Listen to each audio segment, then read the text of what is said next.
Dudes. And we are live, ladies and gentlemen. What's going on? Me and Melissa are here with the Monster Squad. How's it going, everybody?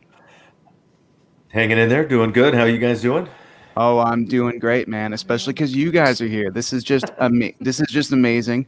So happy this is happening.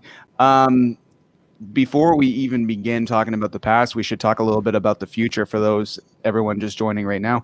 Um, the last time you were on the show, Andre, you were talking about a little documentary you made called Wolfman's Got Nards, and it just got a release date, and it's happening this month. Can you tell us a little bit about that?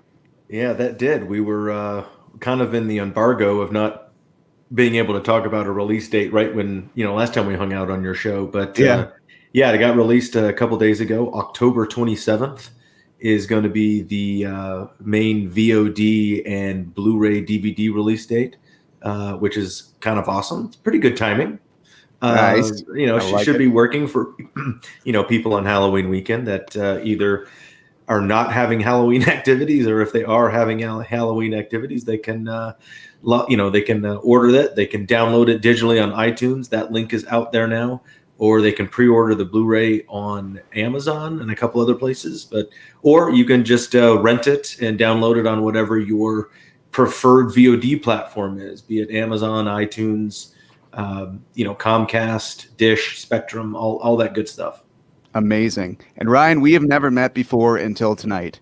And I would just like to say it is a pleasure to meet the man who was defending people from bullies long before Captain America was. But Ryan, how are you doing? How are you doing, dude? Tell. I'm meeting you for the first time. So is Melissa. How feel you? I feels good. I'm good. I'm all right. I'm like just isolated my apartment for I don't know what is it 3 years now. How long has this been going on? So Two and a half. I've lost all track of days and times. I could care less if it's Saturday or Tuesday. But I'm doing good. I'm doing well. I'm alone. I've got my little apartment downtown Los Angeles. And I've got movies and books, stacks of books to read. I'm writing a bunch now. Wine helps. I don't know. I'm doing okay. Amazing. Okay, boys. So, as we delve deep into the past, I would like to hear very much your first impressions of each other. So, Andre, what did you think of Mr. Ryan Lambert when you first met him? I don't know if what's funny is I didn't know Ryan until I think, what is it, 2-3 weeks before we started shooting. You and I ended up meeting at a party, and we're like, "Oh, it's you," and you're like, "Oh, it's you," and it's like, "I think we're doing a movie together next month." No, I mean, he was cool. We were at a party. We were all dressed kind of cool and had a lot of hair product and looking bitchin', and we just kind of hung out. And I think we have some photos from that night, that we've kept and we pull out every once in a while and laugh at. Nice. I think it was it's in that building at the top of the tower. No, it was at where the Hollywood Athletic Club is in the bottom now, that old kind of stone building across from Cat and Fiddle. Oh, okay. Yeah, I think it was upstairs in that party Right. space. Yeah, and yeah, I mean, cool dude. I mean, he was fly. He was Mr. Cool, and I mean, I kind of was too, I think. Oh, for sure, Mister. But no, we just kind of hung out and became pals, and then we started working. What do you have to say about this, Ryan? Like, let's hear your interpretation of meeting a. I remember someone was. I just remember walking, I think, into like some party and like someone was talking to me and I was like, "Who is that? Who's talking?" And I was like, "Oh, hi down there. You're the leader of the Monster Squad? Okay." No, we were. I think we were like instantly pals because even like, while we were shooting, or even right beforehand, I had to like go off and do some training for learning how to use the bow and arrow properly. So I was in a Roxbury Park, I believe, or Eco. I don't know what park it was, but yeah, I had a trainer teaching me how. But Andre had a whole setup in his backyard. He's like, just come over and we'll just shoot bow and arrows in my backyard, and it was So cool. much more efficient than the guy in the park, and it just felt more fun. So, I got to use the bow and arrow, and I got to in the film steal the bow and arrow and all that. But Yeah. Andre did teach me how to actually use the thing. So there you go. Well, And I think that's a good thing, because that guy in the park had nothing to do with the movie. It was just some random dude in the park, Ryan. So I don't know what you're hanging out with that guy for. I love the Amazing. scene I where just you're walked where up to you're. a guy and I was like, "Can you teach me how to use this?" Yeah. I love the scene where you're stealing the bow and arrow, because it was like almost. It was just so like looking around, and it was super like funny to see you amongst all those people out in the open when you stole it. I love as that we part. Yeah, those montage sequences were pretty quick. They were shot pretty quick. It was, they set it up, and then Fred just said to me, he goes, steal the bow and arrow that's on the ground. He goes, but do something funny. I'm like, okay, do something funny. Like, I'm the monkey, let's do something funny. So I don't know. I can't remember what I did, but I made a little face. I did a little bit of You're like, is everybody looking? Is no one looking? And then I'm out. And then they were like, and that was the end of that. Okay, so gentlemen, Jonathan Hale Reynolds is saying, I literally just put on Monster Squad to watch this evening, and this live show popped up in my feed. Great way to kick off October. no. We agree. This is why we're doing it today. In fact, gentlemen, thank you very much for coming on the show today, because Montreal just went in another pseudo lockdown for 28 days where we're not supposed to hang out with our friends or loved ones in different. Ooh, So yeah. we're going to, on this show, we're going to try to entertain the crap out of people all month, and we're starting off strong with you two. Yeah. We have, Wow. Melissa, do you have a question for Ryan or Andre here as I get a clip ready? It's a question I've wondered. It's really random, but I want to know where was like the hair and makeup trailer when you guys were shooting at the big spooky house on Shadowbrick Road? Like, where's the base camp in that situation? Where was all that? I think Shadowbrook Roadhouse was on Universal backlot, I think. So I think base camp was like across the street from Shadowbrick Road. It's just one of those houses that is on the back lot, because we kind of shot mostly on Warner Brothers main lot, Warner Brothers ranch lot, and a little bit at Universal. And yeah, I think that it was just I don't think those houses are even there anymore. I think they've replaced them with something else, but that was just sort of like a cul-de-sac or an enclave little setting of old cool style houses that you can dress up, just facades. And then the interior of that was all on a stage on a set. But yeah, that was that's the cool thing about movie magic, is not everything's an actual practical location or set. And it just kind of funky. It's neat how they stitch it all together and make it look natural. But it fools a lot of people sometimes. But no, it's right there on the back lot, I think, of Universal, if I'm not mistaken. And are there tours for tourists, basically like bus tours of, let's say, the town square and things like that? Sorry, I was drinking tea. I think they do that. You The love Warner tea. Brothers backlot tour. Yeah. And have Yeah. you been on them? Yeah, the Warner Brothers backlot, like the whole square. Yeah, the square that we're in, where the whole final battle sequence happens, that's been used for everything. That was Rebel Without a Cause. That was Gilmore Girls. That was, I see it all the time. I'm watching TV. Elvira, yeah, and I'm like, oh, that's the Monster Squad set or whatever. The funny thing is like, the set where like the diner that we used. You're seeing it from this angle, camera's pointing at it, and but like you were saying, where's the crew, or where where are the trailers and stuff? It's like literally like right off, like across the street, like in the Munsters house. You know what I mean? Like you can't see the Munsters house, but we're like really right. We're right across the street from it. So I mean, now That's it's like amazing. painted pink or whatever, but I mean, it's like, and those houses are all completely empty, obviously, and like that's where we would eat lunch, like in the Growing Pains house or the Munsters house or whatever, you know, that street. I mean, that street is Desperate Housewives, you know, that's that whatever they call Wow. the street, in the Wisteria Lane or whatever. Mhm. That's like where That's we great. shot a lot of stuff. So Yeah, that That's Town Square in Warner Brothers has Fun been in. facts. They've got a plaque, you know, that's got, you know, Warner Brothers is probably one of the cooler lots to be on or to take the tour. Universal does their kind of tram tour, but Warner Brothers does a cool thing that Ryan and I actually know some of the tour guides in that whole crew because they're all kind of cool people, and they go around in like 12-person golf carts and give you kind of like a little intimate guided tour of the history of Warner Brothers, and that's a really good tour if you're, you know, when the world starts turning and you can go do shit like that again. You know, go check the Warner Brothers one out because they're cool people that are the tour guides, and it's a really neat tour because you get to see some cool stuff. And what's interesting about kind of you know, the lots, you know, the set and the areas and the towns and the cities, like right behind the facade of the like City Hall on Town Square is Paris Street.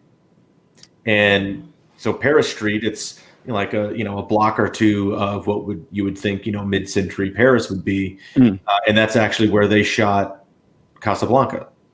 Wow. And then across from that window, when he comes out in Casablanca, you know, when they're invading Paris and they're escaping, it's that little cafe where they shot La La Land, where she worked in the little bakery. So it's like, you know, it's all, you never know what's right across the street from each other. So it's, you know, it's really neat to go around the corner and see all that stuff. Amazing. Oh, my brother had a question here. Nick, it's my brother. Brent Challam, who played the part of Horace, passed away in 1997 in his early 20s. Can you share any memories that you might have about him? Oh, that's an awesome question, Nick. Yeah. Go, Lambert. I was like going to say, I'm like, tough. you guys are having Tough. a Mexican standoff. He was a sweet kid, you know. He was really super excited to be. We were all excited to be there, but he, you know, there was a wonderment to his, you know, demeanor. Like he was just constantly like, "Hey, what's up? You know, can I hang out with you guys?" And we always had a handball game going outside of our school, our little, you know, room that was our collective school, and we would have a handball game. So I remember teaching him how to play handball, and he was terrible at it. I liked I think we played a practical joke on him once. I might have just jumped out of somewhere like boo something, and it took him down. He was like, you know, he like totally freaked out, and I believe either Fred or one of the producers like told us not to do that anymore. Wow. But we were just kids. We were all having fun. Yeah. Andre, what about you? He was just Oh, sorry. Yeah. Sorry about that. The delay is screwing all of Oh, us yeah. up. Ryan, that was an absolutely beautiful story, yeah. and really humanizes a human being that I only saw in character for a short amount of time. So thank you very much for telling us that story. Andre, do you have a similar story of either, you know, lovable mocking or Yeah, you know, he was a year or two younger than I was, and Ryan was a year or so older than I was. So he was fairly young and had worked a little bit, but was, you know, still pretty new and green. And, you know, Ryan and I had worked a little bit more, you know, in our veteran early teens. And, you know, we'd been in the business for a long time. And just, you know, Ryan sums it up, you know, well. He was a sweet, innocent kid. His kind of the wonderment is kind of a perfect, you know, adjective for that. You just kind of, all of that came through in his character, which made him even more real than just some kid playing another kid. Brent was Horace.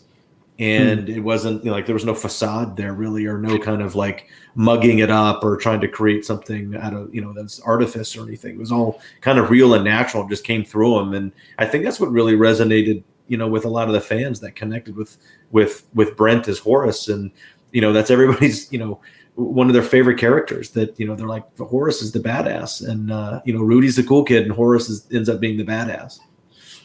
Yeah. My name is Horace is definitely a phrase that I hold near and dear to my heart. Yannick saying, "What's up? What's up, Yannick?" I'm Hey, sure you're watching. Hey, Yannick. Saber. His son has the same jacket as I do. So yeah, Saber's so cool. So there are so many people making comments and stuff like that. I would just want to. People are saying they're literally watching Monster Squad at this exact moment. That's crazy. That's we have Robert Elder who had a question as well, dear. How does it feel to be a cult icon for so many of us 30-plus-year-olds? It's a loaded question. That's Ryan and I, we get a kick out of that because we talk about it, and we get to go, to appearances or screenings or conventions, or just sitting around having a grilled cheese at our favorite diner. I don't know if we really. I think we understand it. I don't think we consider ourselves that, but we wear the badge proud, because I think you would be doing a disservice not only to yourself, but kind of all the fans that have given you that badge, because it's because of them that you are. And not many people walking around on the planet get to say they're in that kind of in that realm or that club. It's a very small number. So I certainly appreciate it and respect what it is. And it's always kind of cool. It's you got to take what you can get. I wasn't a rock star, so it's that's always like the ultimate cool. I wasn't in bands and super bitching like Mr. Lambert, but holding something like this with Monster Squad and all those fans that 30 plus years later became this crazy thing that did not kind of peter out or die, and then has become like this amazing kind of army of fans out there that have just kind of held you up in this kind of respected esteem. I think that's pretty cool. Amazing. Cool. What about you, Ryan? 30 plus years later, all us 30-year-olds that worship this movie, how does it feel after all these years? Well, I mean, I almost feel like it's a spoiler. Like, go watch the doc. That's what it's about. There you go. What the documentary is about, and you will see, our answers within that world of. It's just been, it's been so many years since it came out and tanked.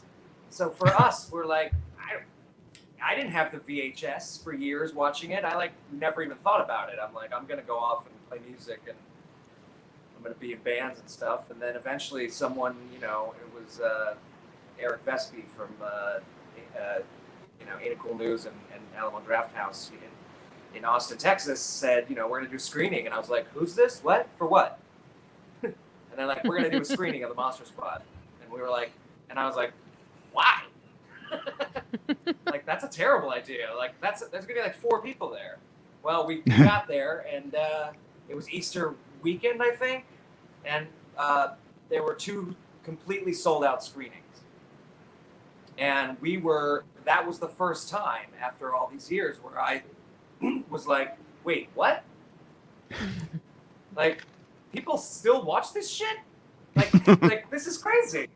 And I thought that was it. It was a one-off. For some reason in Austin, Texas, it's like a big thing, and no one else knows it. And then all of a sudden, it was just like kabam, and it was everywhere. And like we were going to conventions, and we were meeting people, and there were T-shirts, and people were dressed like us, and I was like, this is absolutely bonkers. So while you guys were all like growing up and watching it, and having the Laserdisc and the VHS, and wearing it out and stealing it from the video store, I literally had no idea any of that was happening. So. Wow. To have it like kind of hit you all at once was a little overwhelming. But now, like Andre said, like, we get it. I don't feel that way. Like, I'm a cult icon. Woohoo! But like, it does feel it's an interesting thing to have that happen to you much later in your life, and not have it like be this thing that gradually happened. Well, maybe it prevented you guys from being dicks. Like if the Monster Squad was a runaway hit, and all of a sudden you're surrounded by wealth and cocaine at a fucking young age, you would have grown up to be pieces of crap who would never do our show. I've been banned since I was 14. Yeah, I've been traveling and playing in bands since I was 14. So yeah, I know all that. Wow. Yeah, okay. We got some great clips. Everybody, keep asking your questions, and we will definitely get to them. But Ryan, aka Rudy, I pretty much have there's a scene that stands out in my life where I always wanted to be a cool kid because then I could do this for somebody else. And I find myself pretty much probably when I was younger being the kid on the floor as opposed to the kid that stopped the bullies. But I really want to watch this clip with you guys. And this is the world's first introduction to how cool Rudy was, and coming to the aid of Mr. Horse. Let's take a look at this classic clip that made everybody not only fall in love with Rudy the character, but the Monster Squad in general. And you guys weren't even a squad yet. All right, check it out. Good evening, ladies and gentlemen, and welcome to our show. Tonight's question: what makes Fat Kid fat? Fat Kid? Get out of here, EJ. Get out of here, EJ. Nope, Not a good answer. Doesn't make any sense. Let's go to our man on the street, Derek. Hi, I'm Derek, and I'm in the street where Fat Kid is blocking traffic. Fat Kid, can't you stop eating? Look, I have a glandular problem, okay? At least I don't have a stupidity problem. Did you say faggot? What'd you say? My name's Horace. Horace.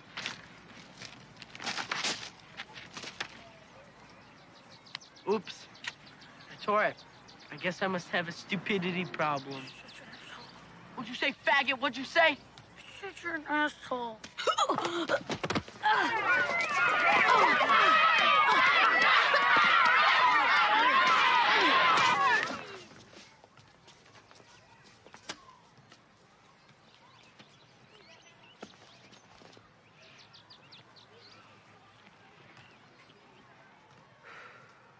Hey, Rudy.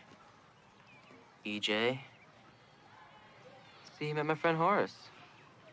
You okay? Rudy, Shh. You dropped your candy bar, EJ. It's his. It's yours now. Rudy. Eat, Rudy, I'm not gonna sit Eat here up. and eat. and we'll call it a day.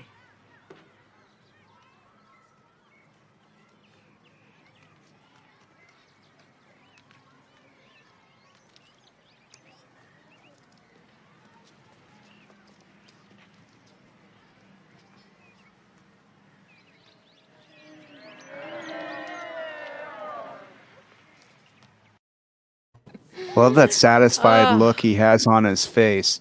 And it's funny, in a post-pandemic world, that eating that candy bar off the ground is 4,000 times more disgusting than it ever was in the 80s.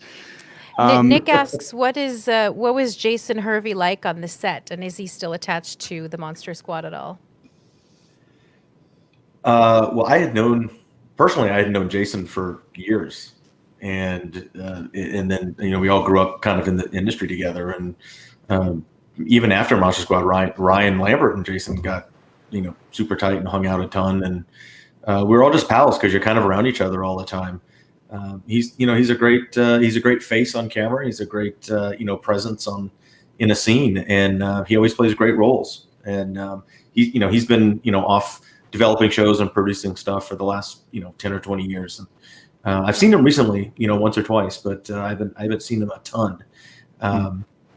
So he's just off, he's off, making shows and doing cool stuff. But cool kid. I grew up when we were younger. I hung out with him a ton, and we would spend the weekend at each other's houses. And he lived on the west side, and I lived down in the valley. And then Brian and Hervey, were pals for many years, and would drive around and hang out. So I'm sure you guys have some crazy stories. Ryan, so when you were filming that scene, Andre here has told me, what's the matter? You okay? Yes. Yes. What happened? What did I do? I teed it up. Gotcha. I teed it up for you, and you just went. Okay. I'm sorry for. I'm sorry, Rudy. I love it. Oh, Oh, I actually didn't miss that reference. The last time we interviewed Andre, he said Steve does count because my other brother Steve, Yeah. this Steve does count, and I was like, oh, thank you. And my brother was like, you're not allowed to be in this family anymore for missing that reference. It's like, right.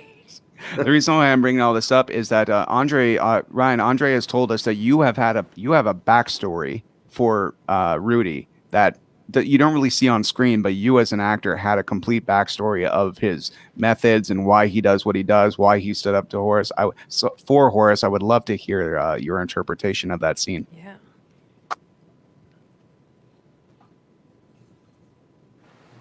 well, it kind of all started when I was being fitted for wardrobe. Uh, they had like 4 or 5 jackets that I was trying on, to see which one looked the best on camera. And she put the one jacket on me that I actually wear in the film, and I didn't like it. Like I was like, ugh, like this doesn't feel like something I would wear. And she looked me right in the eye and she goes, "You're not playing you." And I was like, whoa. Like that, now I had to like figure it all out a little bit. And so, reading through the script a bunch of times, I just started realizing that like no one really knows who this person is.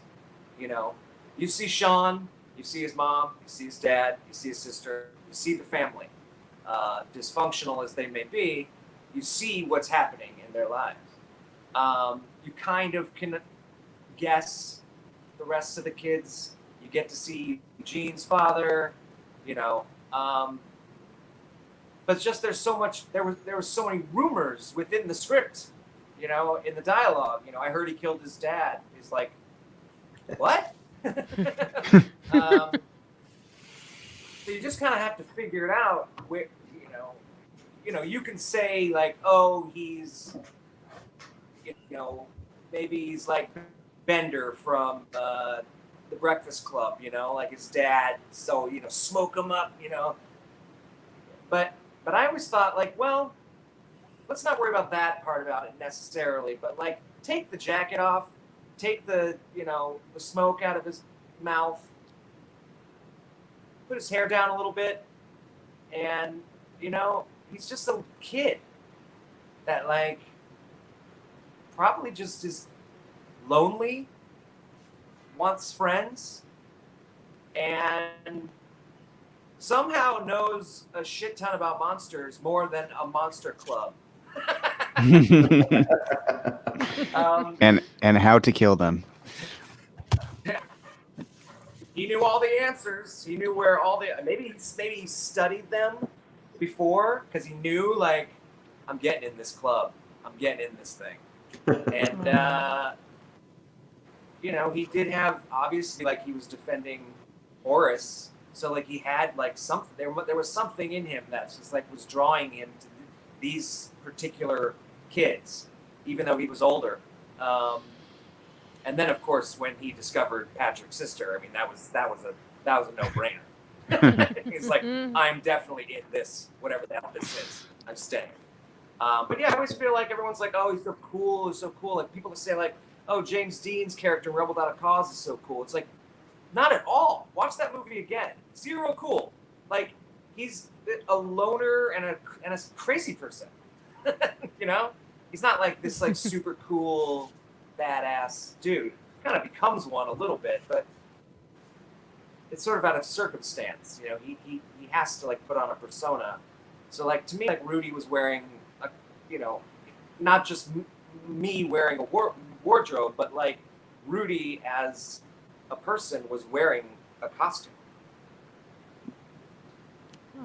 I totally get that. He's badass. Don't get me wrong. Yeah. You got to be kind of badass There's got to be more to it. There's got to be more to it than like, oh, he's cool. Yeah. It's boring. He also he has cool. good aim. That's kind of boring. He's just cool. He was not one-dimensional. Yeah. No. For a guy that's No. never shot a bow and arrow, he nailed it right on tape. Oh my God, yeah. Andre, I want to say a little something about your character. As I watched the movie again in prep. That film in general. Sorry. Most. Oh, sorry, Ryan. Please continue. There's about a 5-second delay between the two of us. No, sorry. Yeah. Yeah. Seems to be. I was just gonna say. I was. Just Please. Oh, sorry. I was gonna say that I think all the characters. That's what's so great about the Monster Squad. So great about the screenplay itself. Like it wasn't just like, oh, here's some kids doing stuff. It's like backstory. The development of the characters is pretty heavy. I mean, the whole just putting like an entire like wedge between a family in the middle of a monster invasion. Mm-hmm. You kind of like get the feeling that there's a little bit more to this whole thing than what you're just seeing, especially when you're a kid watching it. Maybe that stuff like goes past you a little bit, but as you watch it like over and over again, as you grow older, it's like there's a little bit more to the story than meets the eye, I think. That's such a great point.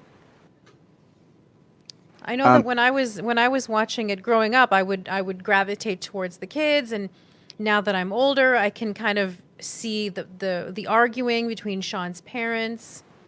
So it's a movie that grows on you, I guess. For sure. I think if it was just a bunch of kids swearing, like, for no. I think if it was just a bunch of kids, like, just swearing and getting in trouble, it wouldn't be, it had to have some heart in it. Please, you're saying, Ryan?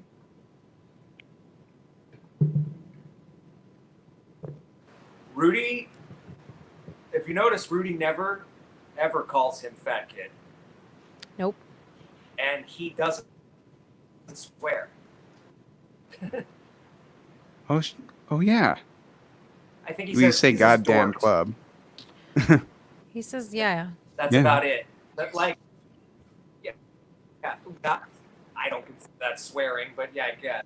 But like, I mean, like really harsh stuff. Like, I mean, obviously, there are words that you cannot say these days,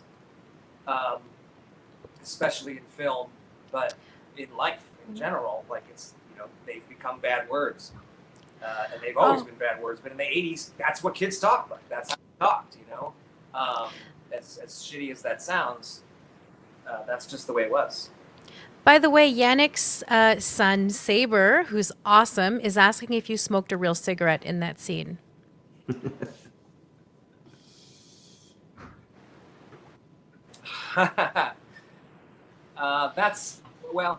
It was a cigarette. Yeah, it wasn't a fake cigarette. It was actually lit and smoking.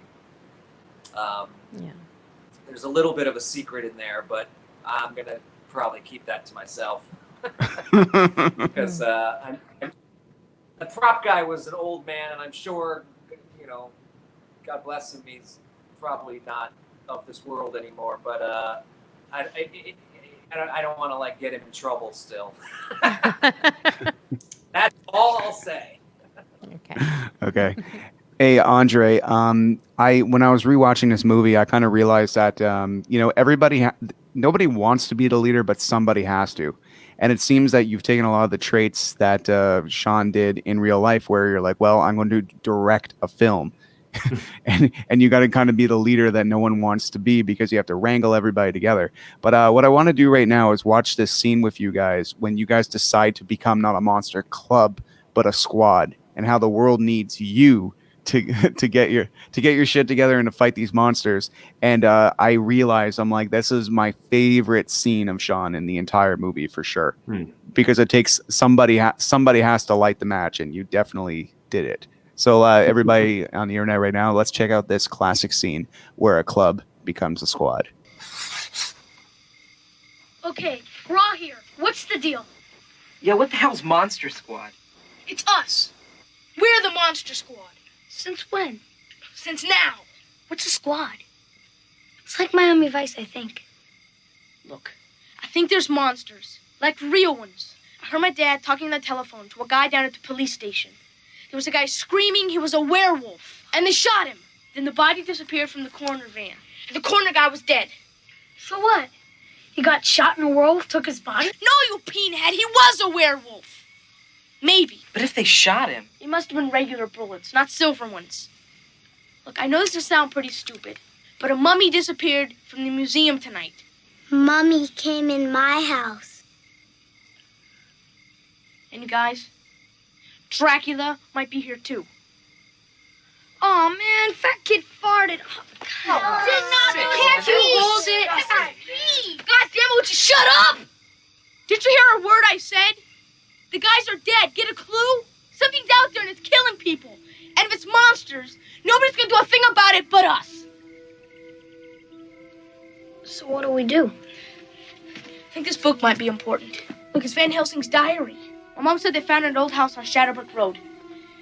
But I can't read it. It's all in German. My sister takes German in high school. Sister doesn't speak German. All she does is hang around and let guys touch her tits. Sister wouldn't happen to live next door, would she? Yeah, so what? That girl's your sister? So what do you say? Are we Monster Squad? Or what?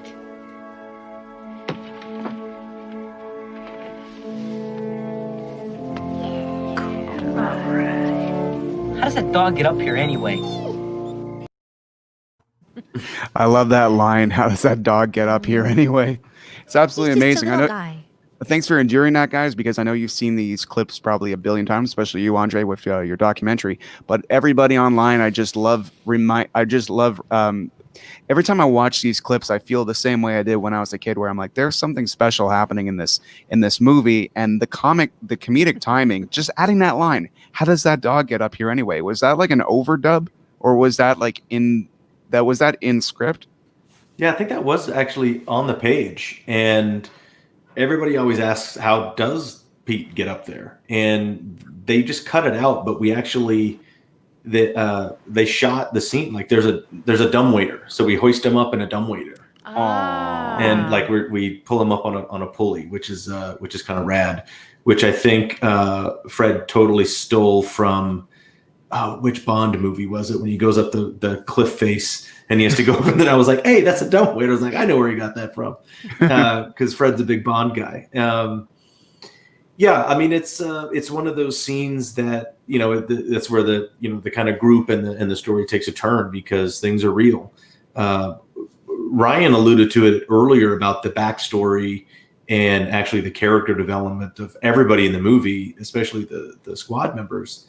That's the one thing I lament that we don't see in the final product of the movie that got released, is in the script and on the page there was a lot of backstory with these kids as individuals and as a group, of how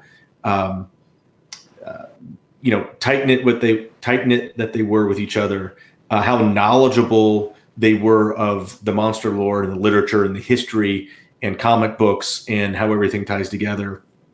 And they were, reticent at the beginning about doing anything, but they're the only ones that figured out what was going on. And in earlier drafts and, in a longer movie, you would see that kind of typical, hey, dad, or hey, grown-ups, this is happening. And they're just like, yeah, whatever, silly, go back to your comic books and your crazy video games. You're being insane. And the adults weren't going to do anything about it. So it's left up to us. And we've got to, figure it out and save the day.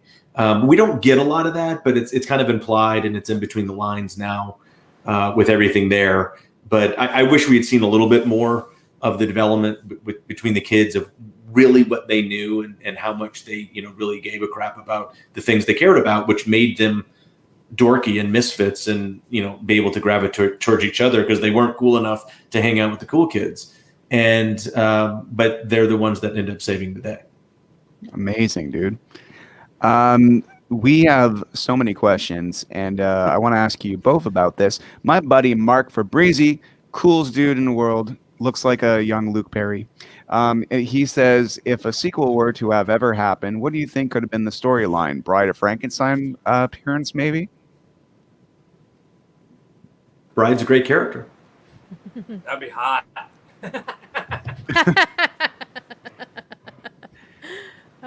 It's my like God. it's just like a bunch of Bride of Frankenstein's invasion, but I don't think we'd win that one. So I don't know if that's a good idea. Yeah. That might be too formidable.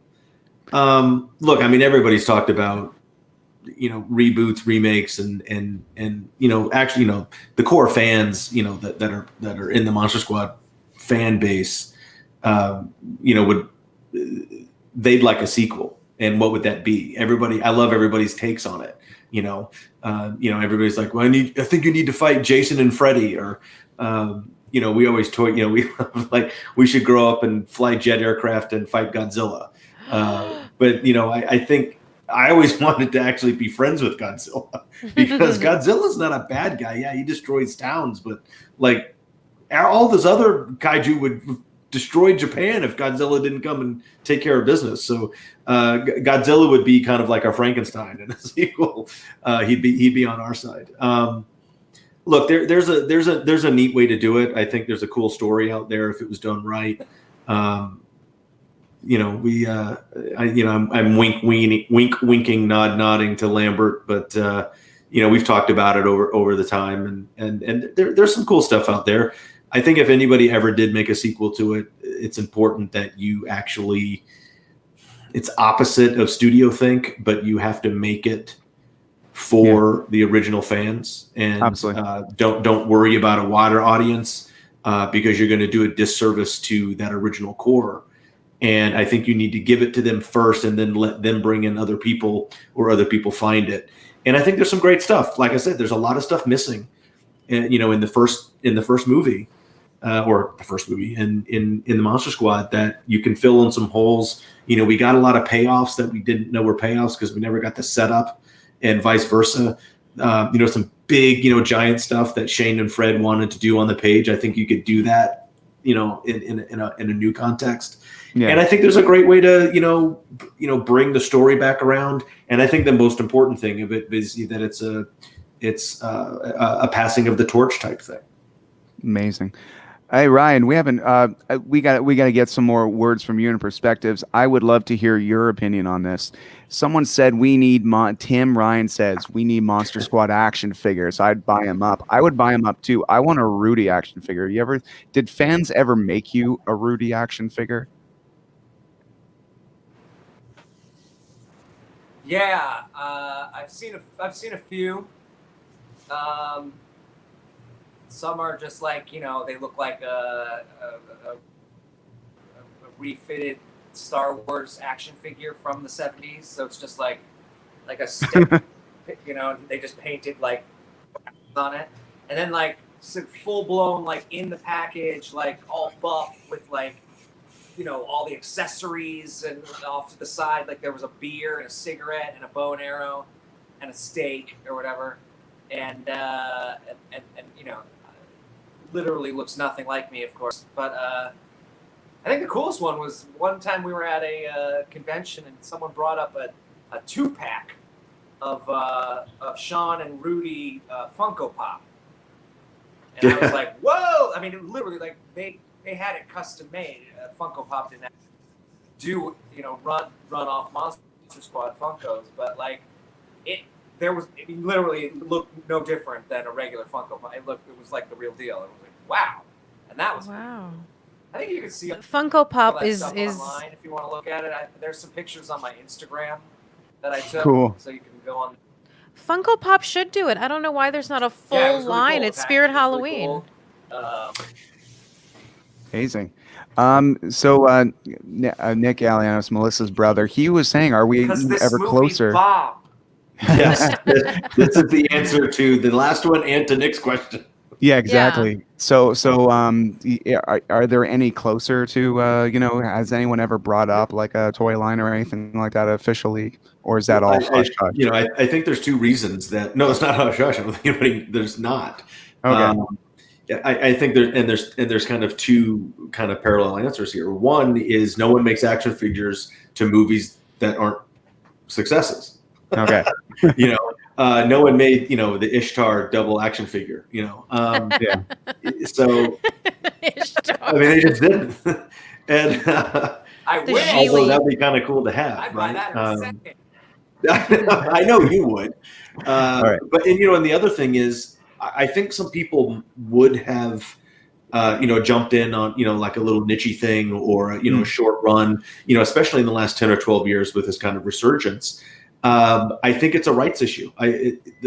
There's always been a rights question and a rights issue surrounding Monster Squad, including production and naming and title rights and merchandise rights.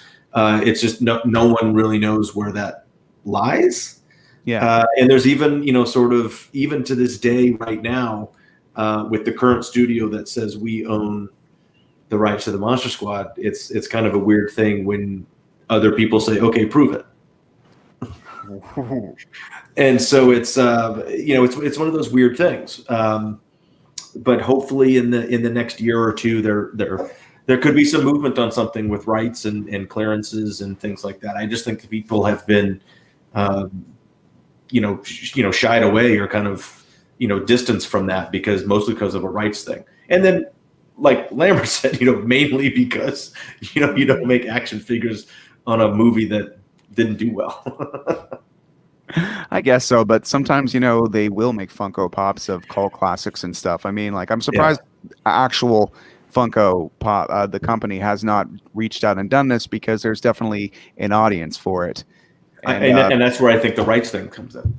Okay. Apparently, there's a pro wrestler who's a Monster Squad fanatic, Matt Cardona. Yep. And he's a huge fan, and he knows a gentleman that makes custom figures from the movie. That is not surprising. I'm pals with Matt, who everybody knew on as Zack Ryder on WWE. Now he's with the other system and doing awesome. But Matt's awesome, and he's actually in the documentary. Amazing! You'll be so happy. He was actually, the timing worked out because Ryan and I were in Orlando for a big convention, Spooky Empire. And Matt Cardona actually, lives in Orlando, and we had connected via social media. And I said, "Well, come and hang out at the convention and hang out, and we'll meet and shoot the fish for a little bit and go to lunch." And he was just like a big kid. Like he was excited to be hanging out with Ryan and I, and we're like hanging out. We're like, "Dude, you're like a huge wrestler," literally and figuratively, because he's like a huge dude. And but awesome dude, really nice. And I just texted him the other day, after the release, of the doc went out, and said, "Hey man, just so you know, this is legit. That's official. And I'm going to hit you up for some, tweeting it out to your like 2.3 million followers that you have." Yeah, please give us your followers.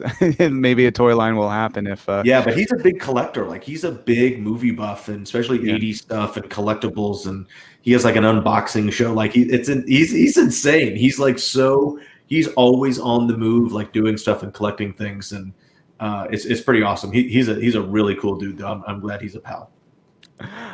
All right, I want to bring this up and take a little shit, but the monster. Terror says the Monster Squad and the Goonies have many similarities. I've noticed both of them have the same mother. Is that just a coincidence? Is this a Martha thing? I'll let Ryan Lambert go into the similarities or differences, but I will address the mother thing. Yeah, Mary Ellen Trainor was the mom to both Mikey and to Sean. Wow. Because that's Mary Ellen Trainor, and she was perfect for both those roles. Someone on Twitter just the other day, a day or two ago, was thinking that the Goonies and the Monster Squad are actually in the same universe now, and it's because of the mom. And so like there's actually like a connection and a mashup, through this type of thing. I'm like, oh my gosh, we're now mashing up Goonies and Monster Squad instead of everybody trying to keep them separate.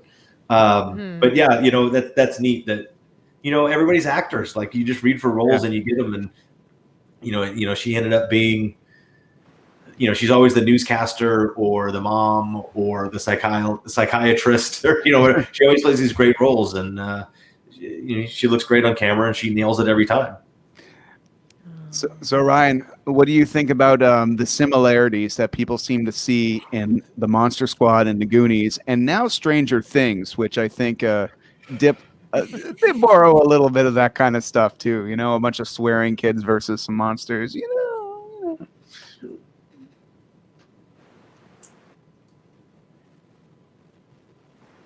This delay is so strange. Okay. So, well, they're both the Goonies and the Monster Squad are both movies. So there's that. Yeah. I guess there are kids in it, so that's pretty similar. The Goonies was like a bunch of misfit kids who went on a little weird adventure running away from an old lady and her two bumbling idiot sons.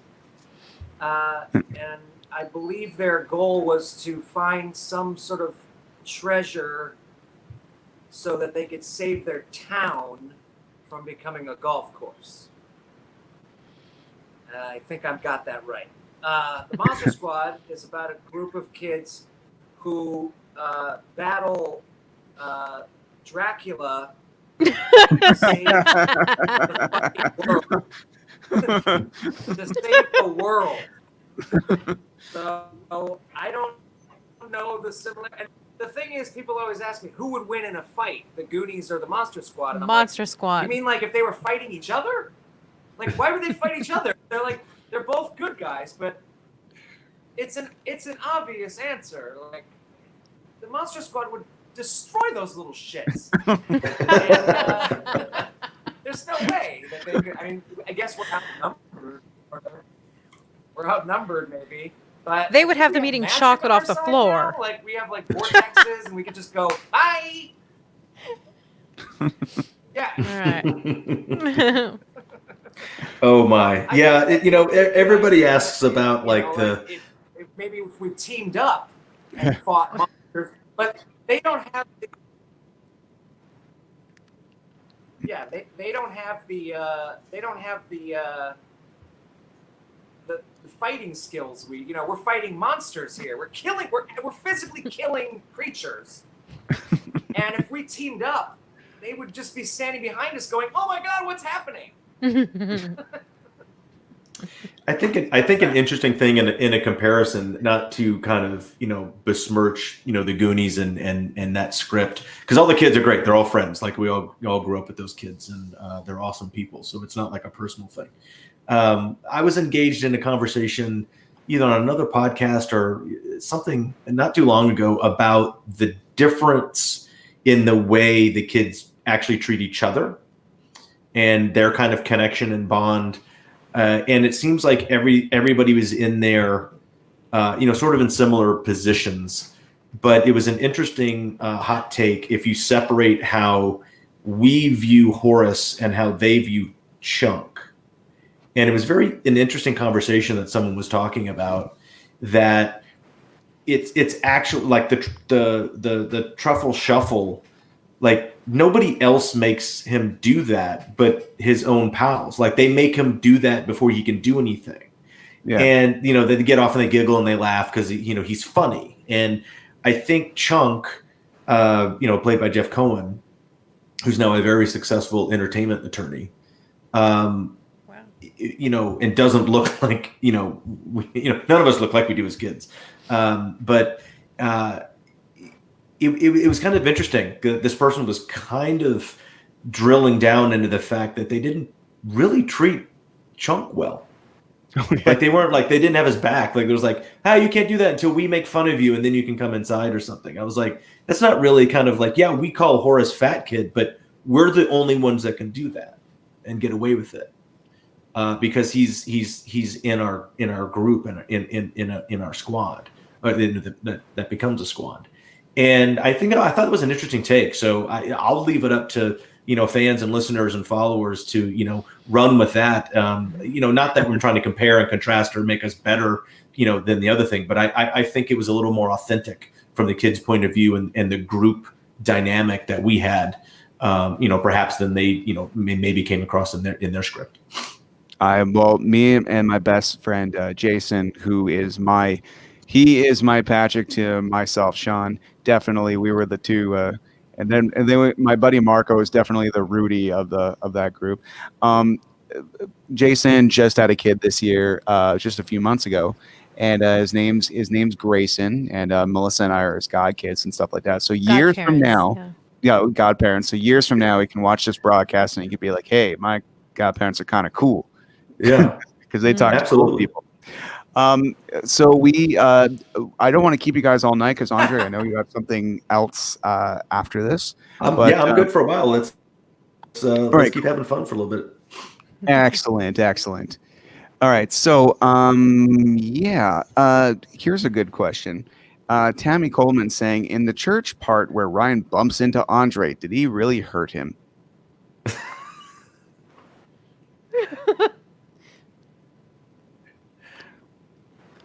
No, I'll say no. It's called acting. Like, he's supposed to bump me out. So, And then, it was What was that?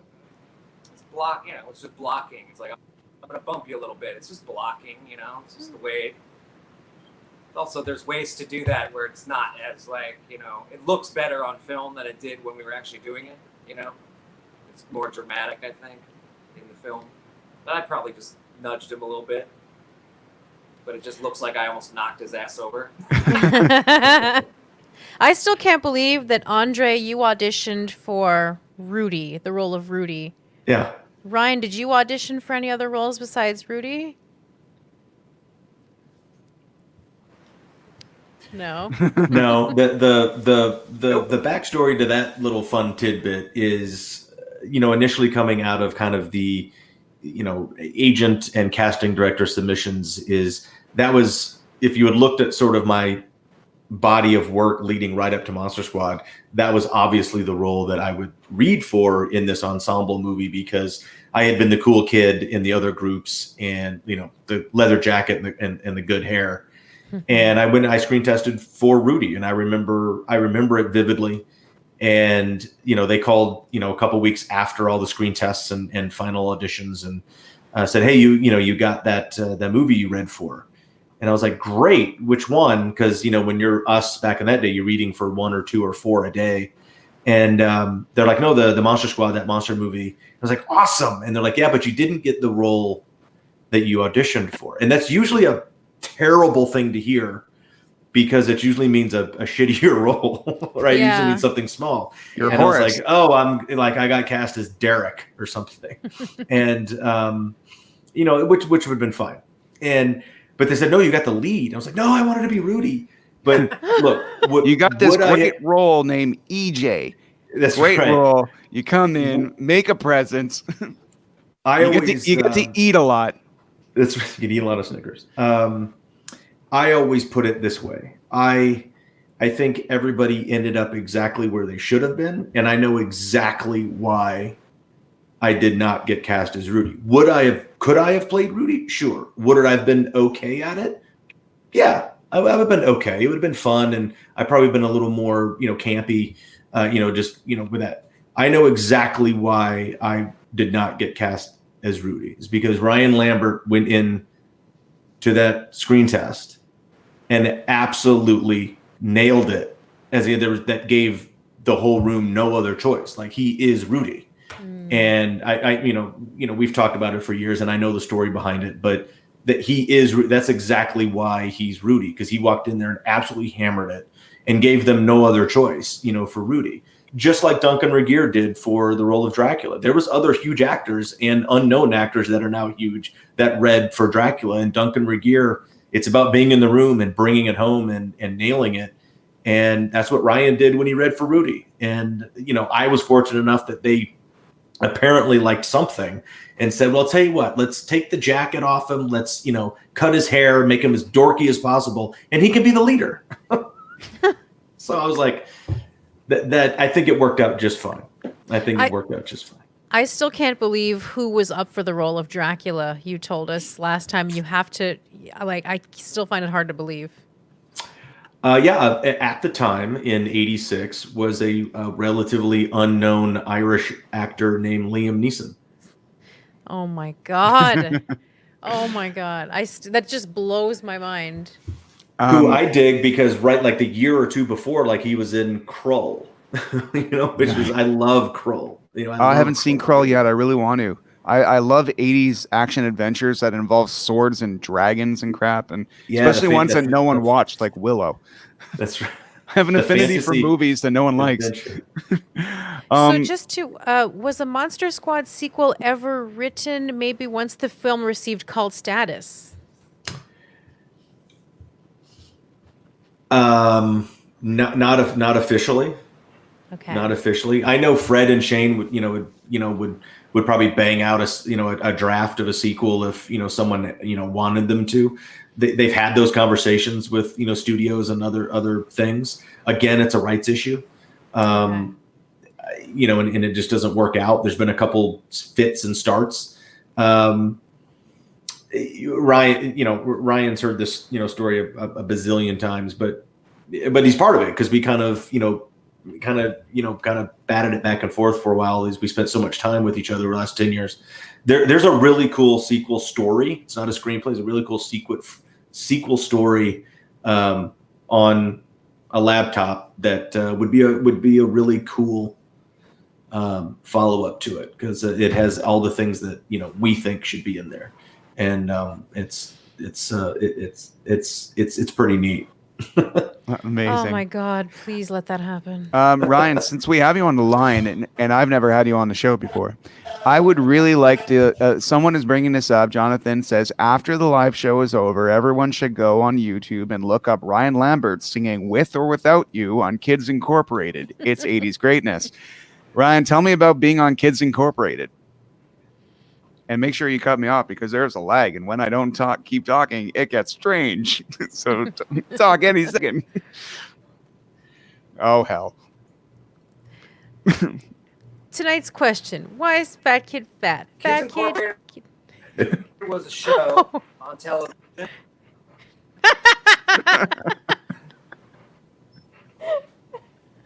Sorry. I'm sorry.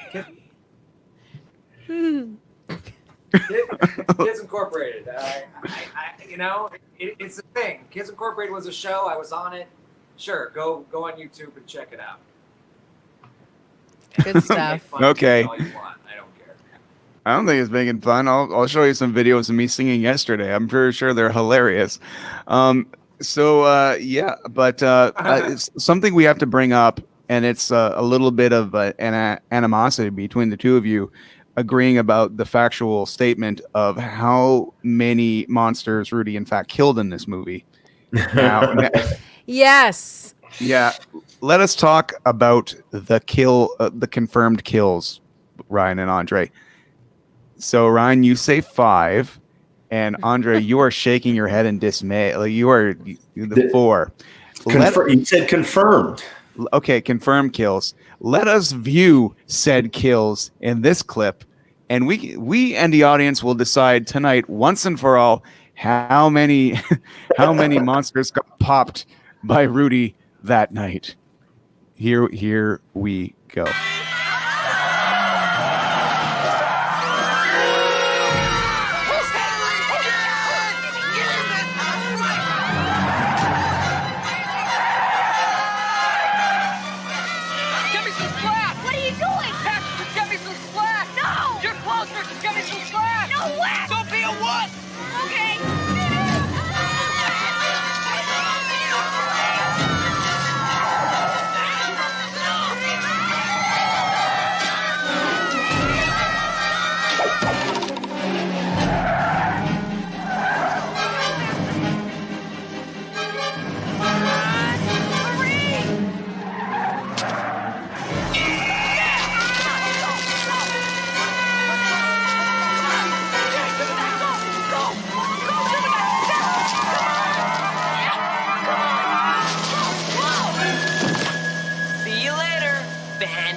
Goddamn club, aren't I?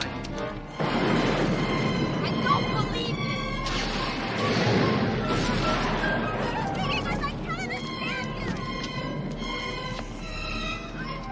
Come on, Birkin, mention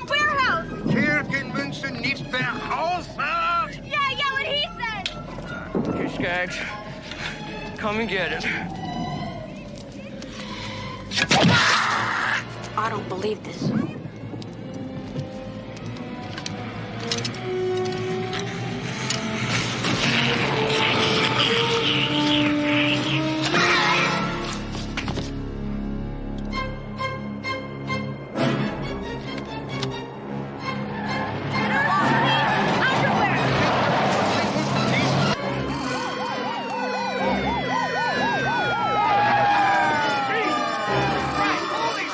Watch it!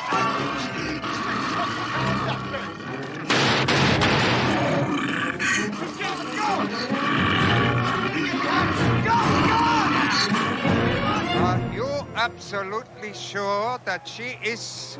You're not a virgin, are you? No? No, what do you mean, no? Well, Steve, but he doesn't count! Doesn't count!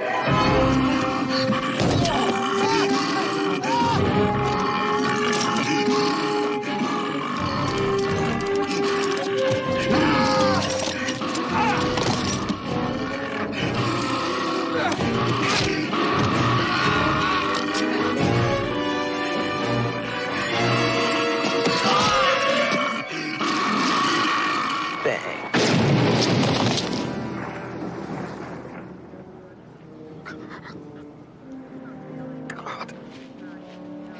Thank you. Told you.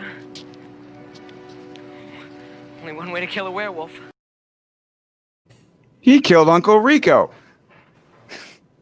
Okay, gentlemen, so let's do the tally and let's get the reasoning. Andre, why do you think there is only 4 monsters dead, considering there were 3 brides? Let's hear your opinion first. It's all semantics, and we'll go with the journalistic credo. You said confirmed. If it's confirmed, it's 4. There's a 5th implied kill, but it's implied. It's we don't see it. It could have, something else could have happened. Look, I mean, 4 is not enough. Come on, Rudy. Ryan, your retaliation.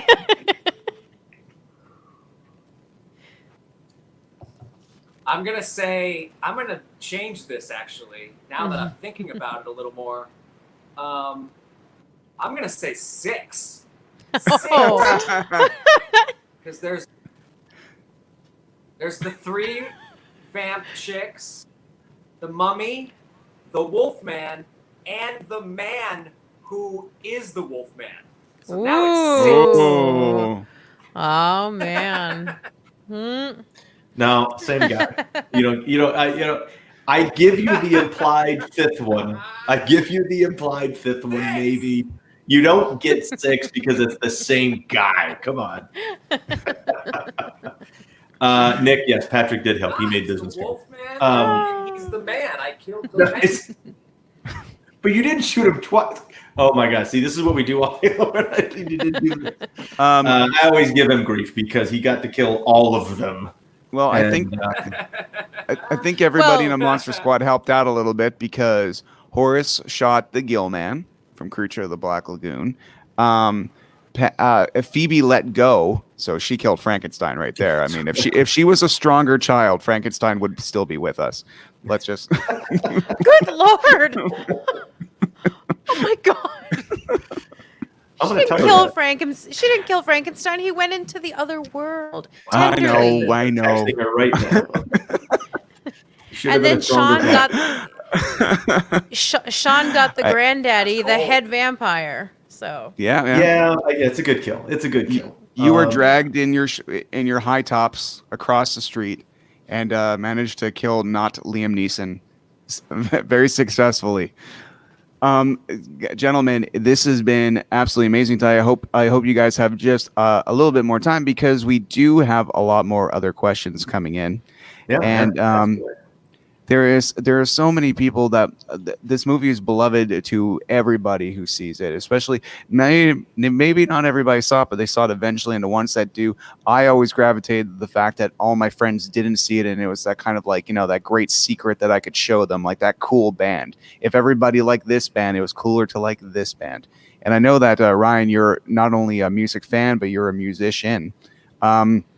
What kind of bands were you both listening to, or music listening to, while you were young teenagers on the set of the Monster Squad? What were your favorite bands back then? Oh, I'll go first and make it quick because I was much lamer.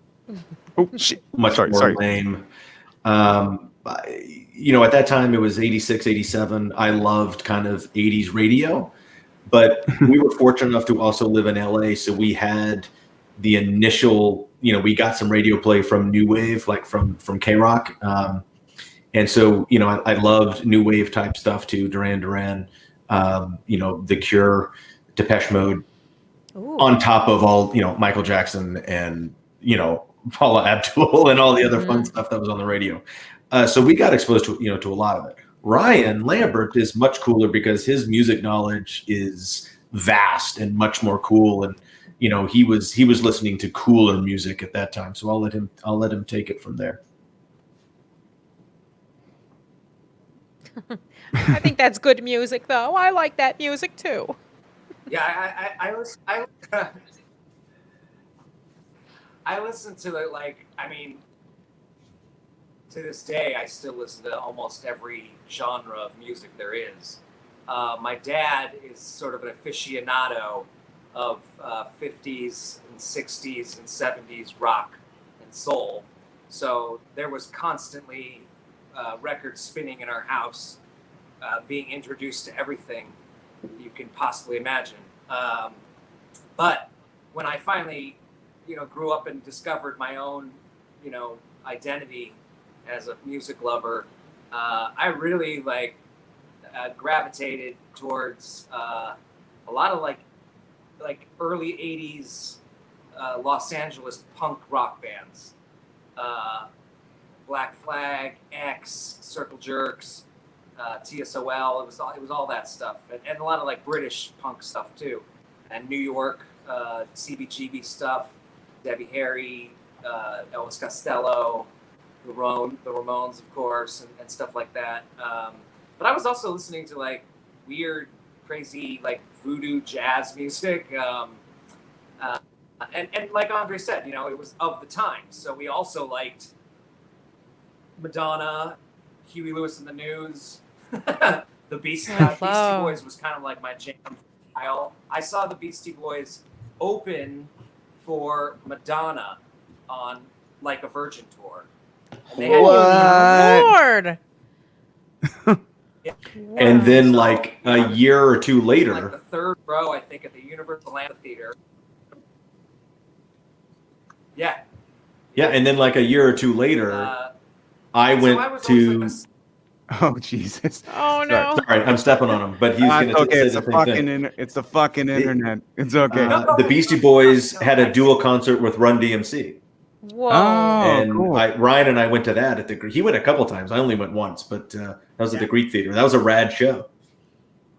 That's amazing. Didn't you edit a DMC? Ryan edited a DMC collaboration with the local band Slaves on Dope. Yeah, Slaves on Dope did a collaboration with Daryl because he put out an EP full of 4 of his original songs, and Slaves on Dope were one of them. And I co-directed a music video called "Coming Like a Rhino." So yeah, that's rad. That was fun. And then we went up to Jersey to celebrate Free Record Store Day weekend with Daryl in 3 different places. Went to Staten Island and 2 places in Jersey. It was a lovely weekend. He's a great dude, and he's tall and.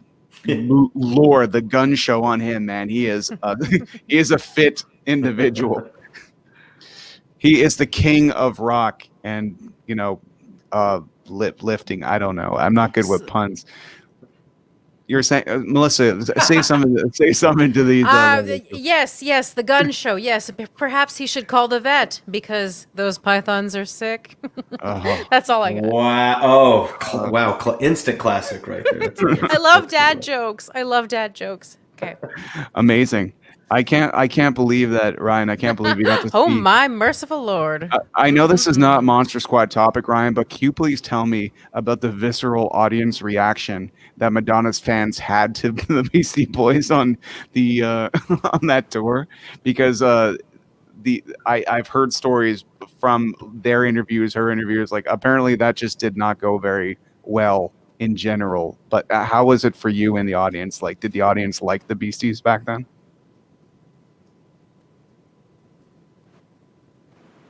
They, no one even knew what was about to happen. They just came out and did their thing. They were drinking beer and spitting it all over like 12-year-old girls dressed as Madonna. And it was very unsettling, for sure. I know that a lot of mothers and fathers that brought their children to see Madonna, who in her own right was like this sexual being rolling around on stage in a wedding dress. So there was that anyway going on. But after the show, you go outside and there's like the merch booth, whatever. And I believe I'm probably the only one that bought the Beastie Boys shirt. So Wow.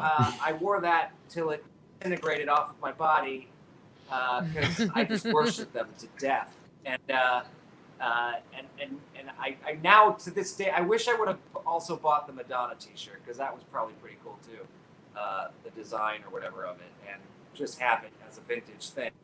But yeah, I'm pretty sure like I might have been the only one at the Universal Amphitheater that like was all of a sudden immediately like a gigantic Beastie Boy fan.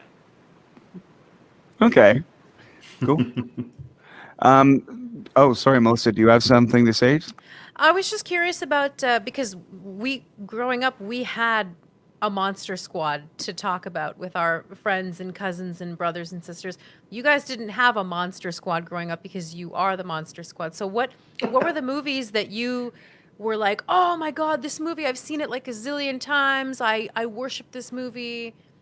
What would that have been for the two of you? Especially one that only got its just desserts years later. I think, boy, at that time, in the mid '80s, a singular film that I had watched a ton, or had, it was probably something like Grease. Oh, cool. Which is a great movie. And then, in the horror genre, my favorite horror movie is April Fool's Day. I just like that movie. My favorite classic monster is Creature from the Black Lagoon, because he's different and he's cool, and those movies are kind of badass. But you see so many movies as a kid because you would go every like Thursday night with your pals or Saturday morning with your other pals, and you get to absorb a bunch. But I don't know what I was watching like left and right then. Huge Star Wars fan, obviously. Indiana Jones fan. Those are all awesome. E.T. was huge, so you remember that stuff. So if I had to pick one, it would probably be Star Wars, the first one. Excellent. Nice. And Ryan, tell us, what movies were you loving back in the day? Like, what was your Monster Squad?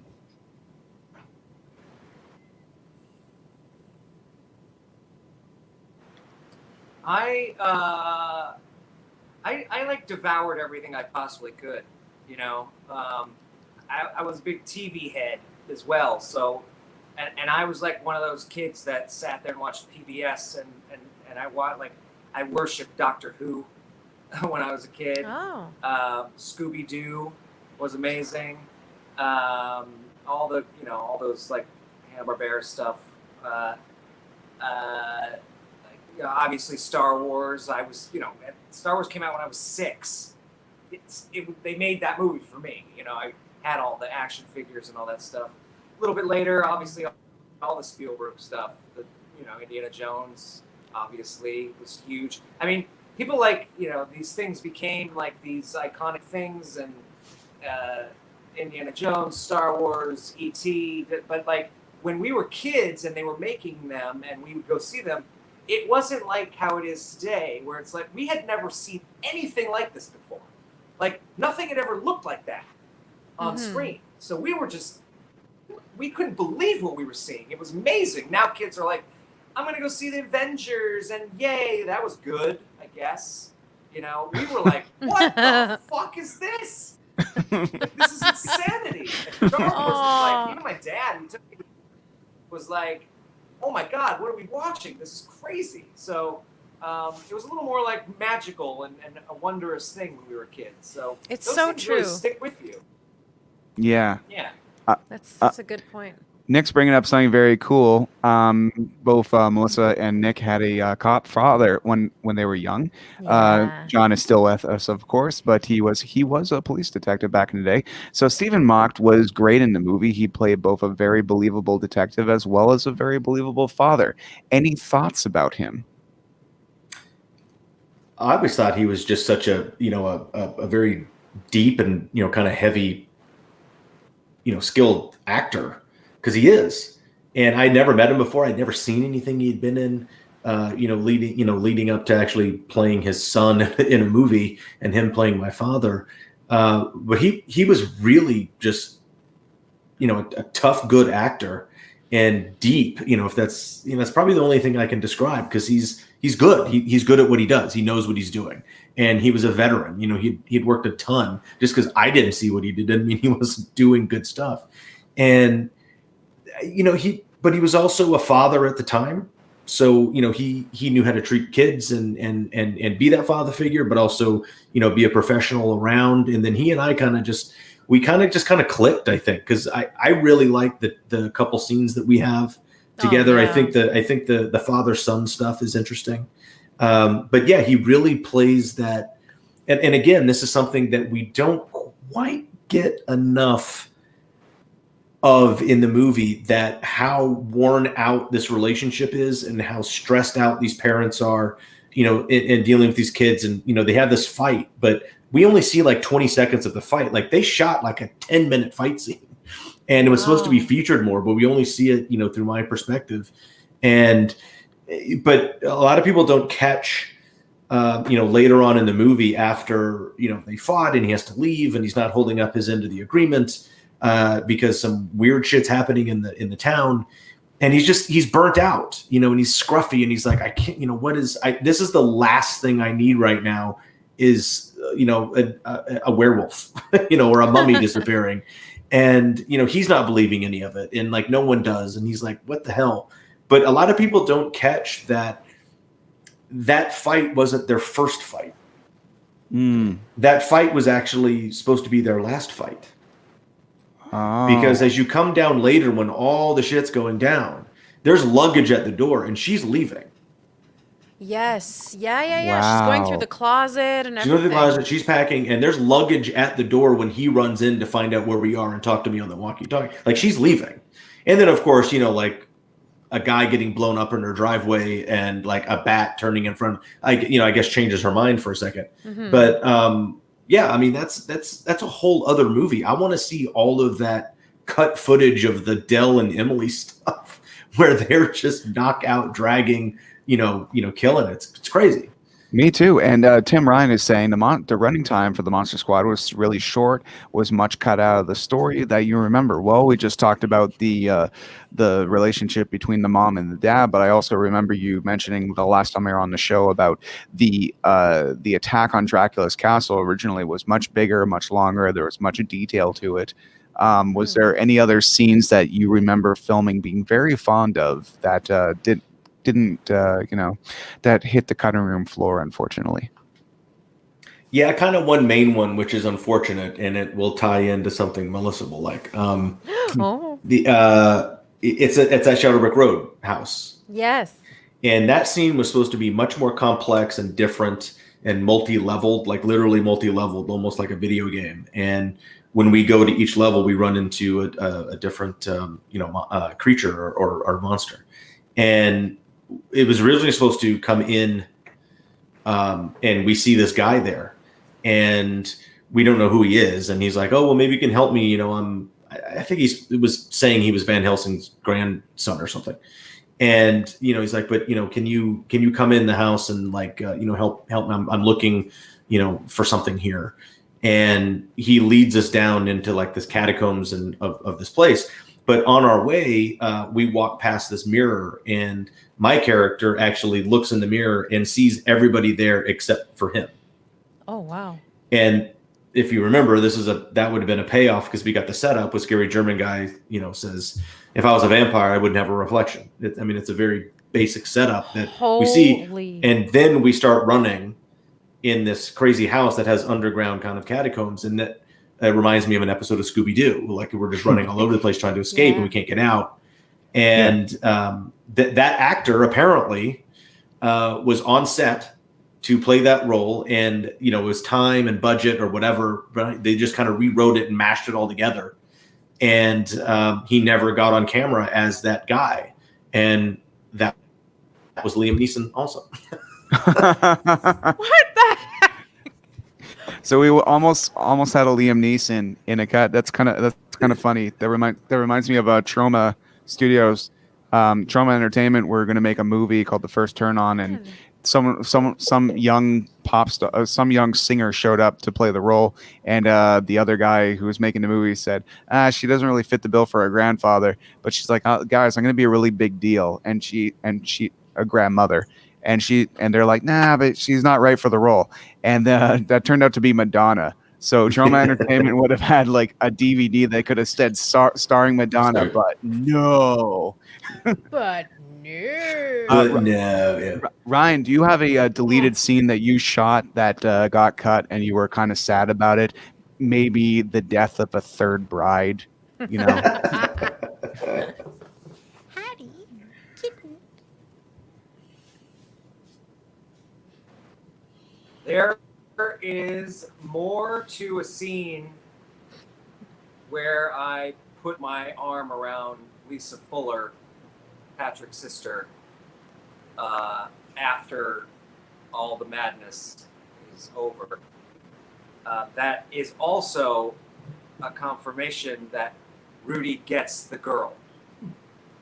He says, she turns to him and says, do you still have those pictures of me? And I said, yes. And she says, where are they? And I said, they're at home, under my mattress. And then I put my arm around her. Oh. They only cut all the dialogue out, and I just put my arm around her. But I mean, we do like walk to the army guys together. I'm holding her. Rudy got the girl. But if they would have kept that damn scene in, it would have just been like, yes, Aww. That's what I remember shooting. There was other tidbits here and there, but I think that was the main one. That was a cutting room floor type shit. Amazing. Yeah. I'm aware, like Nick says, there's an extended. Does an extended cut exist? Well, maybe in our dreams somewhere. But I would love to even see like maybe a novelization of the original Monster Squad script or something like that, or a comic book, just something that kind of fills in all these story notes that you're talking about. Because, good God, I would pay good money for that. I barely buy anything anymore, but I would pay $100 for an extended cut of Monster Squad right now. I totally would. Well, they did some deleted scenes in the 2007 DVD, but it wasn't all of them. No. And it should have been like the one that Ryan was talking about, and more. And the scene where they actually stake Dracula at the beginning of the movie, because that's how they blow it. That's a great scene, and they have that in there. I think the novelization would be awesome. I think people would love to collect that. I think you're right. I think you've got something there. Again, I think that's it's a thing with rights and an issue, and who has publication rights for this title. And hopefully, I think this something maybe in the next year or two that may iron all that out, because it's a timeline thing, and maybe everybody will get some cool stuff like that. Hopefully. Awesome. Gentlemen, before we call it a night, I would really like to just show you a few things. The Monster Squad has some amazing international posters, and you brought this up last time, Yes. Andre. I would just like to take a few, and I would like to hear your comments on them as the stars of the movie and you are being depicted in said posters. Of course, we have, no, I don't even have your real one. That's funny. I only have the weird ones. This one was interesting. Well, yeah, that's kind of the ultimate foreign one sheet. Yeah. because she has no clothes on, and she's a cartoon, and that doesn't get any more Italian. Yeah. I'm wondering. That's awesome. I'm wondering if people can see that. Can you guys see the overlays? Because It popped up for a second, and then Yeah. okay. There we go. Here we go. Ah, All right. there. Sorry about that. There it is. I've never seen that one. Yeah. This is a Monster Squad poster somewhere. This is absolutely nuts. I like this one a lot.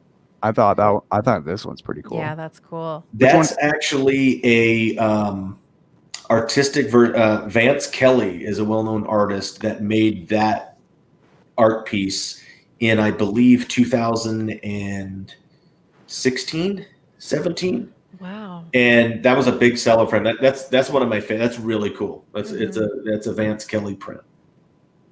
Amazing. Okay, and next we have this one. This one's pretty cool. That's Ryan Lambert's favorite one. Ryan, tell me, why is this your favorite one?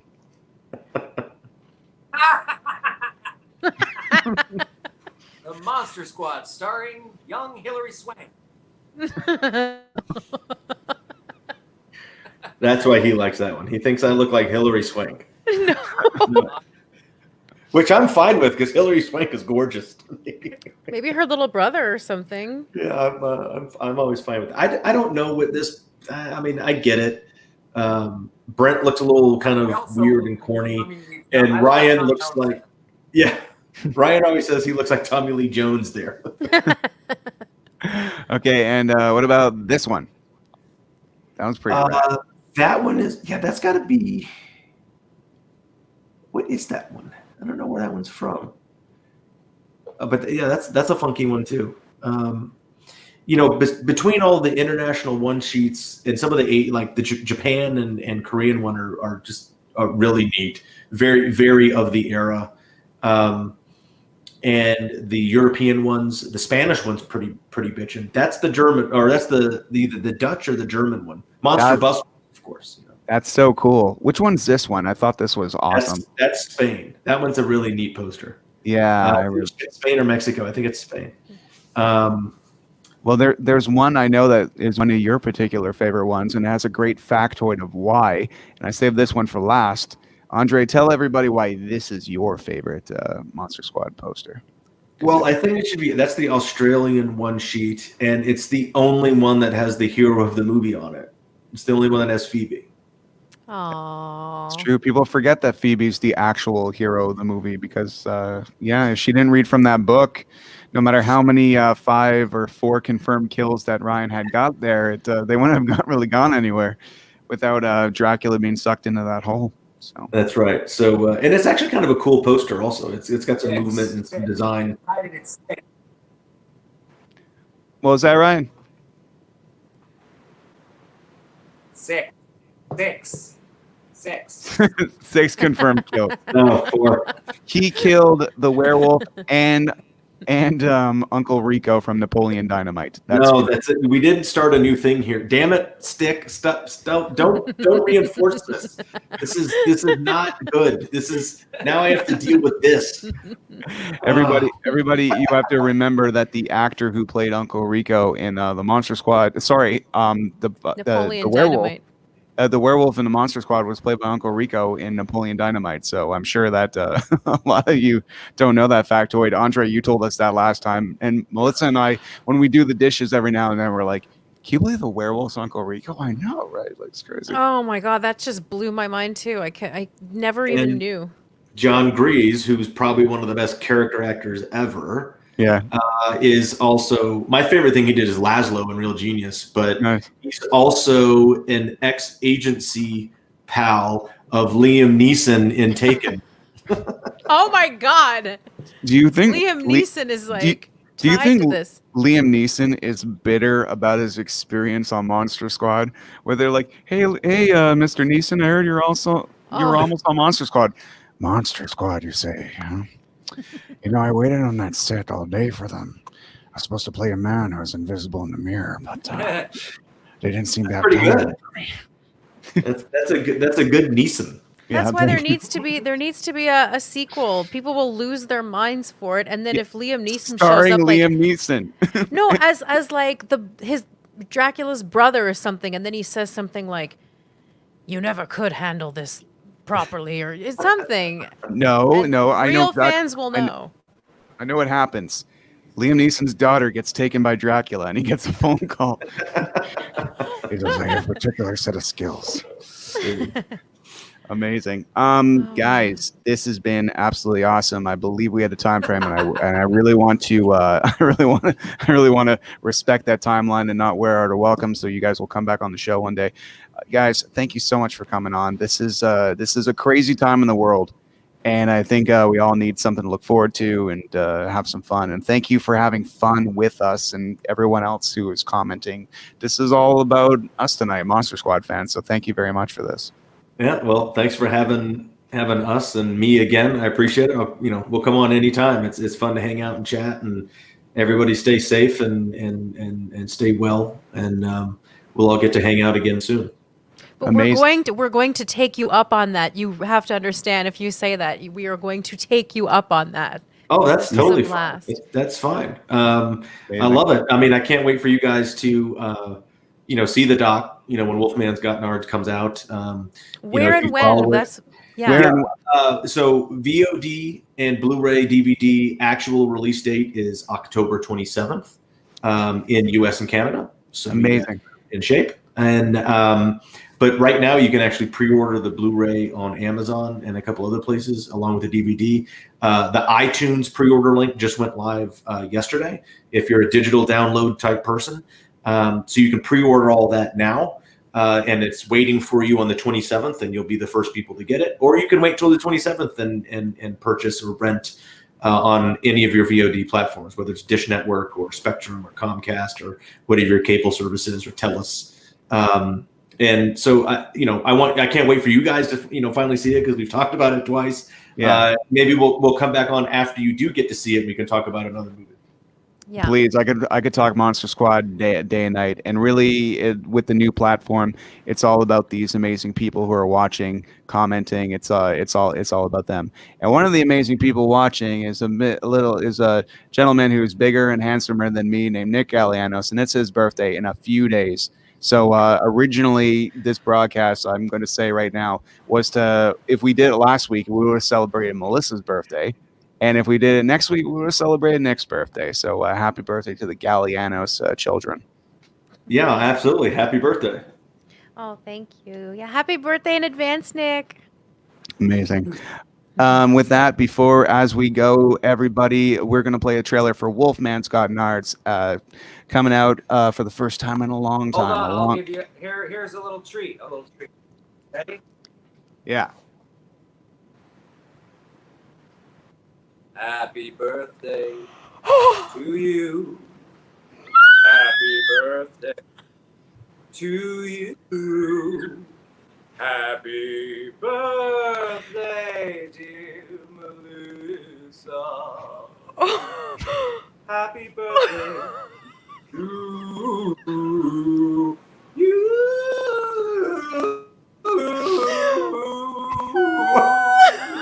Happy birthday. Oh my God, what just happened? Thank you so much. Thank you so much. That was amazing. Oh my God, my ovaries are canceled. Thank you.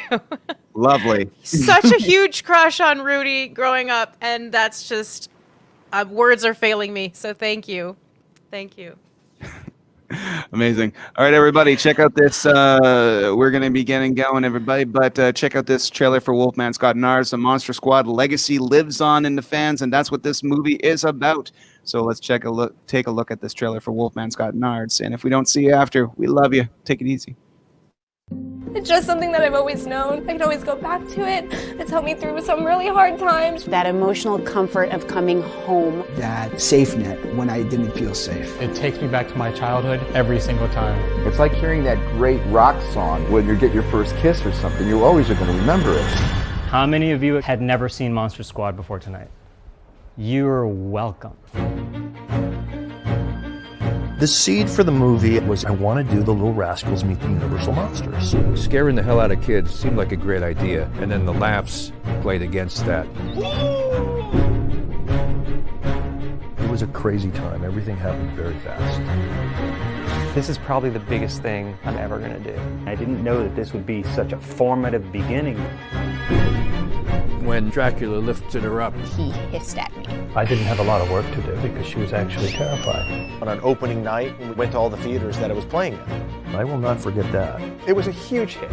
And by it, I mean the Lost Boys. There was 7 or 8 people in the theater. And then it disappeared. I never got the sense that this movie was finding a new audience or that its original audience were enjoying it again.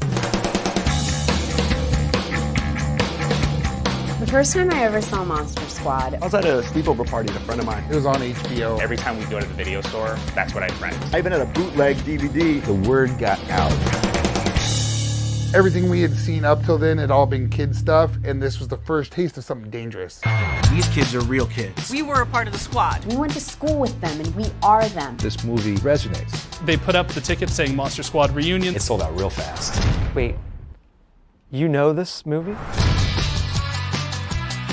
I did try to start my own Monster Squad. We never actually performed any jobs. You find lifelong friends because you have this one weird thing in common that nobody else knows about. This is a zine I did. It's called I Had Rudy. Wow. What a really pleasant surprise that this seed that we planted grew into something. It's like shooting a basket in 1987 and then it doesn't go in until 20 years later.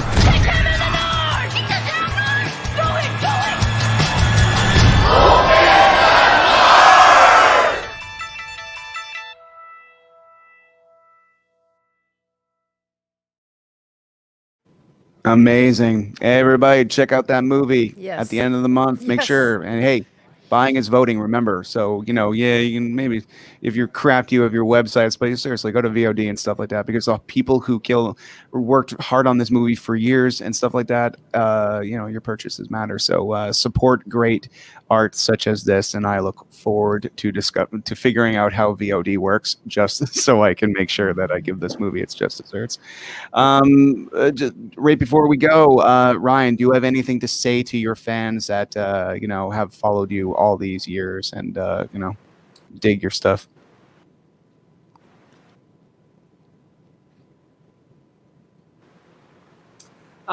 Somehow during all of this time, I'm managing to put out a new album by my band Kill Moi.